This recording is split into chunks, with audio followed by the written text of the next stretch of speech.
কি বলে দিয়েছে যে এবিসি 80%, 85% ও 75% কি করে থাকে, ইনকামে স্পেন্ড করে থাকে, অর্থাৎ খরচ করে থাকে। If there savings are in the ratio of 8, 9 and 20। দেখো আমি যদি বলি যে এখানে করে বলে দেওয়া রয়েছে এ বি সি এর সেভিংসের রেশিও বলে দেওয়া রয়েছে। সেভিংসের রেশিও কত বলে দিয়েছে? 8, 9 এবং 20। দেখো এ 80% কি করে থাকে, স্পেন্ড করে থাকে, নাহলে 20% মতো কি করে থাকবে, সেভিংস করবে। 100 থেকে যদি 80 বাদ দিই 20% সেভিংস করে থাকবে, না 20%-এর ভ্যালুই বলে দিয়েছে 8। আর আমরা জানি ইনকাম কত হয়ে থাকে, ইনকাম হয়ে থাকে 100%।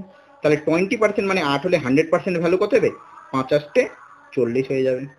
সেরকমই বি 85% মতো স্পেন্ড করে থাকে, নাহলে 100 থেকে 85 বাদ দিলে কত হয়ে থাকে, 15%।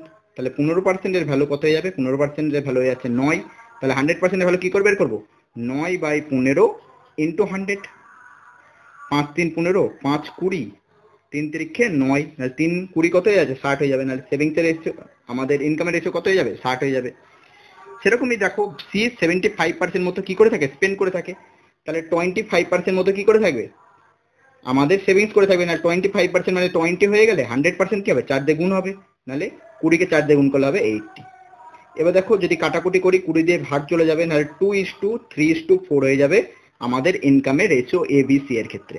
এবার এখানে বলে দিয়েছে যে এ আর সি এর ইনকামের ডিফারেন্স হয়ে যাচ্ছে 18,000। এখানে করে দেখতে পাচ্ছি ডিফারেন্সটা কত, ডিফারেন্স হচ্ছে 2, আর 2 মানে বলে দিয়েছে 18,000। তাহলে 1 মানে কত, 1 মানে হচ্ছে 9,000।